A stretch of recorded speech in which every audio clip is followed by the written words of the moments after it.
Okay, this is JDS Sport Talks video, and this one is about, I'm not sure who was saying this, I haven't actually looked at the name yet, but someone is questioning Federer being the GOAT and his legacy in general. I'm just going to start off with saying, if you guys don't know, I'm a massive Federer fan. I always will be, always have been.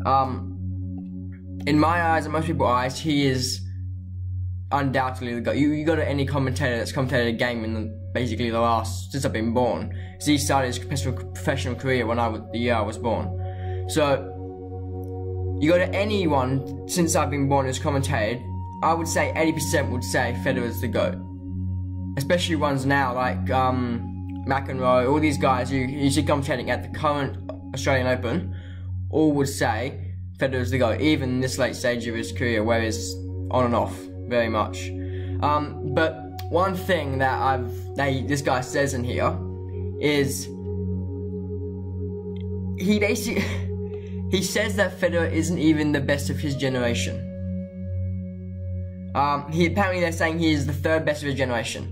Now they're saying in this that Nadal and Djokovic are better than Federer, which is just not right. One, Nadal is I'm not going to take any, before I say any of this, Nadal and Djokovic are both amazing players. I'm not saying they're bad, I'm just saying Federer is better.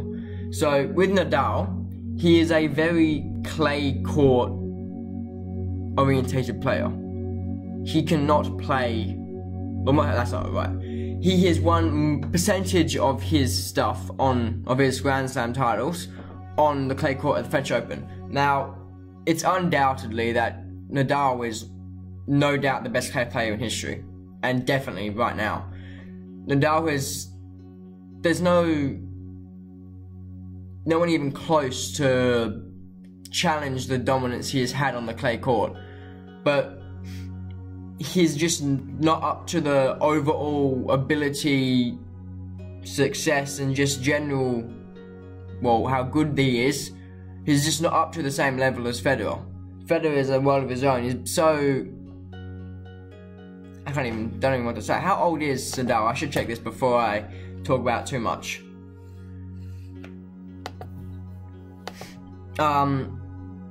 So you people might say that Federer is very orientated onto a hard court, but I would disagree because Federer has won once on the clay, but the only reason he's only won once is because he has had to get through Nadal. And when you've got the best clay court player in history, and probably will ever be the best ever clay court player, you're not going to win many in the French Open, are you? It's just not going to happen. So, wait a second. So that's one thing that this person would say as a counter argument. I can almost guarantee he hasn't won. I would say he's very clay court. But then, when you think about that, I can't even say that because Wimbledon. How many Wimbledons has he won? So Federer is just the complete player. He's just got everything, really. I don't know what was. I actually thought through what I was going to say before, but I can't even. He's just so good. Like, even he's the player that no matter who is versing or where it is, an entire crowd turns up. Like, if you watch the Hopman Cup last year, like the one just gone, most games there was half the stadium full. Every Federer game, the entire stadium was full. The reason he's such a good backing and some people come watch him is because they want to see the greatest player of all time. And he'll be the greatest player ever, in my opinion. Like, no one will ever beat him at this point. Obviously, someone might come through, obviously. I don't talk about Djokovic in this because Djokovic is good, but all it needs to be said is just not as good. Obviously, as always, the document, so there's a lot in this document to read through if you want to read into detail.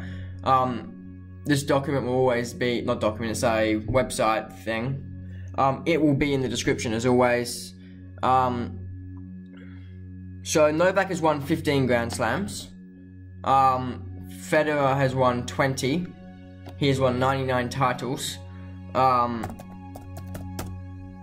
And Nadal has won 19. But as I said, I would say 80% have been on clay court. And this is Grand Slam titles I'm talking about here, with the 20s and 18 and whatever. Wait, how do I press my job? There you go.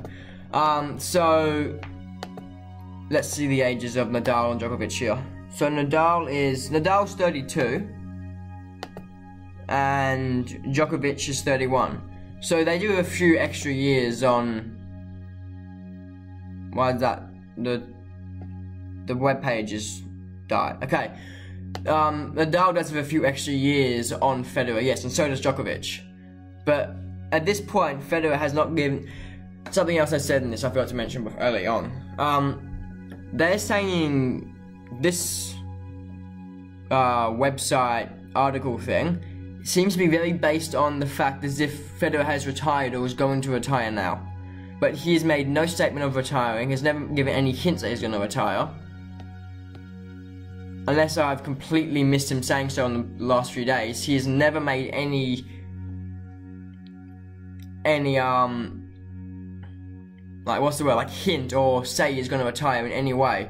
Like in the Hopman Cup, he said he'd come back. Might not even happen next year, Hopman Cup, because of there's something to do with APT and stuff. It might not happen. But even if in the Hopman Cup, he said that he'd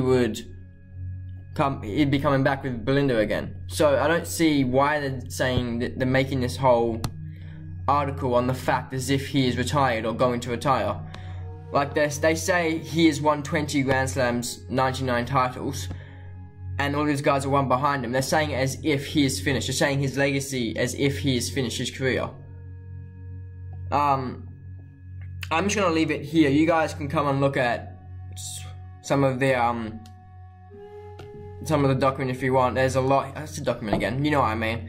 There's a lot here for you to look at. Like there's a lot of information. There's all the times they've faced each other in Grand Slams, Grand Slam finals.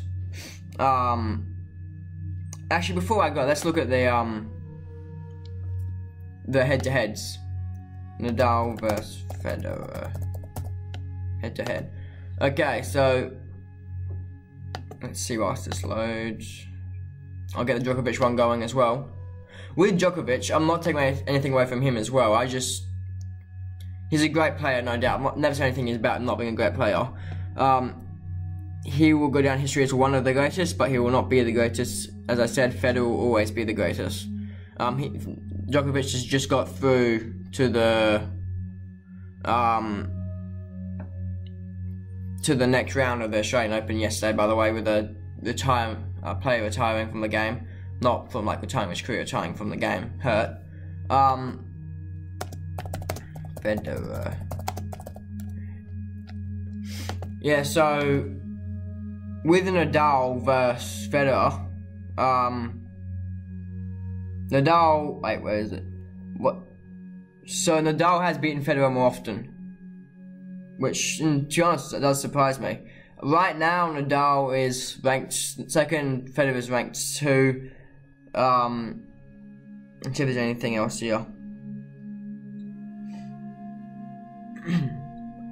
Federer turned pro in 98, sorry. I don't know why I said 2002, that's his first Grand Slam win, I'm pretty sure, actually. And Nadal was 2001.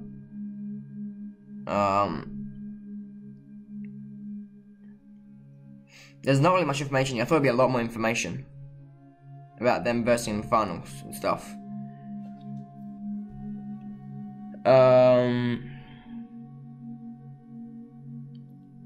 Okay, so we're looking here at the games between each other, I'm pretty sure. So in 2017, they played mainly outdoor hard court games, and Federer won 1, 2... Wait, so it's 2017, sorry, 1, 2, 3. He won all 4 games in 2017. Where's all the Rafa ones? Oh, here's all the Rafa wins. This is a surprising amount on hard court. In the ATP final was the Aussie Open. Wait, 2014 semi-final yet. So that's actually, I'm very surprised how much Nadal has over Federer in terms of winning games between them. That surprised me a lot more than I thought it would be. I thought it would be close and a bit on thingy's side because of the clay courts, but I didn't think it would be that much on Rafa's side. So I've got Djokovic loading now. He's actually lost more to Djokovic as well. Gee, that's surprising. this basically sounds like it's going to debunk my argument, but it's not, because okay, yes, he has lost to them more often than he's beaten them, which, as I said, surprises me. But he has won more comps, and I'm not sure how much this person actually knows about tennis, the person that wrote this, because I'm not saying they don't know anything about it. If they don't, they shouldn't be making an article, but they seem to just have straight facts. They don't have anything about their game or what's happening. They just have, they've got down in your statistics, which shows me that they've just found the statistics and then put them down and make themselves sound smart. Anyway, you can have, if you disagree with me, just say with comments, or you don't have to say anything in comments if you don't want to. Feel free to say something in the comments if you disagree. In my opinion, Federer is better than both Nadal and Djokovic, and will be the greatest of all time, no doubt. So I'm surprised I haven't got any flack for this, because most people, I would say, would disagree, most professional people. Yeah, so obviously link to the thing will be in the description, to the article, website, whatever you want to call it, will be in the description. It's been JDS, thanks and bye, see you next time. Okay, before I end the video, I just wanted to add one more thing I forgot about. So, when it comes to the difference between them, which I'm not saying Nadal and Djokovic won't do this, but it's the such long sustained success Federer has had. I mean, he's 37, he's been doing well for my entire life. He won his first Grand Slam, I'm pretty sure. I should check this before I say it this time. I'm pretty sure Roger won his first Grand Slam the year I was born, which is 2002. You can guess my age from that if you want. So that's such sustained. Wait a second.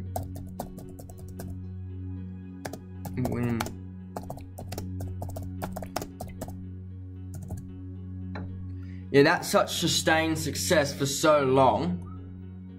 2003, so the year after I was born, he won his first Grand Slam. It was his friend that died 2002 and missed and seeing his win his first Grand Slam. That's why I was sticking 2002. So it's such long sustained success and brilliance he has had, and he's continuing to have now, even at 37 years of age. I'm not saying Djokovic and Nadal won't have that. I doubt Nadal will with his injury problems. He'll probably have to pull out at some stage soon, just like Murray's going to have to soon. I'm not saying he will, but I'm saying I wouldn't be surprised with Nadal, because he's had so many problems with his knees, I'm pretty sure it is. But I feel that Roger has had such long sustained success and brilliance that unless the other two can replicate that, they can't even be considered in the same level, because Federer has been winning Grand Slams and getting close to winning Grand Slams and being in big tournaments since before I was born, and he's still going now. The other guys have been going in big things since like 2004, 5, 6. When they first got to them, he already won one before they even started, and he's still going. I'm not saying Nadal and Djokovic won't, but until they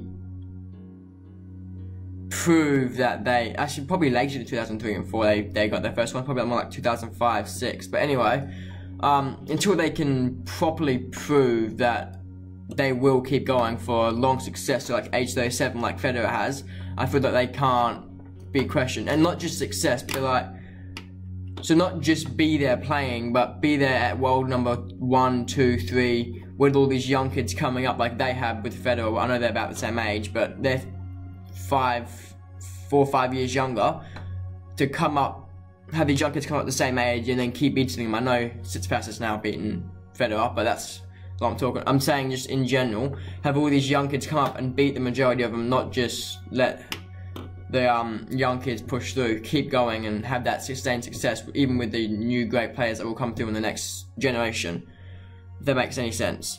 He even, Federer even said that in if you go on his Instagram, you probably found the video.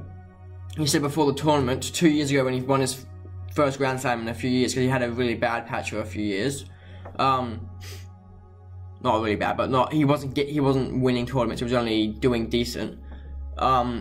Federer, he said after he won that first one, going into the next one, he always felt that there was going to be a young kid who would come out and just push him off the top. He wasn't going to get there, and he thought this year maybe he could have more confidence going in. He didn't end up getting anywhere. Exactly what he thought would happen last year happened this year. A new kid came through and popped him off. He couldn't handle him, or he could. As I said, Federer should have won that game. He should take advantage of his break points, but Tsitsipas did well to win the game. I'm not going to take anything away from him. He did in a way deserve it because he managed to hold off all those break points, but Federer did fail to win 12 break points to 2. So I'm not going to go on anymore. It's been a long video compared to what I've done recent times. This has been JDS. Thanks and bye. See ya. I will actually leave this time. See ya.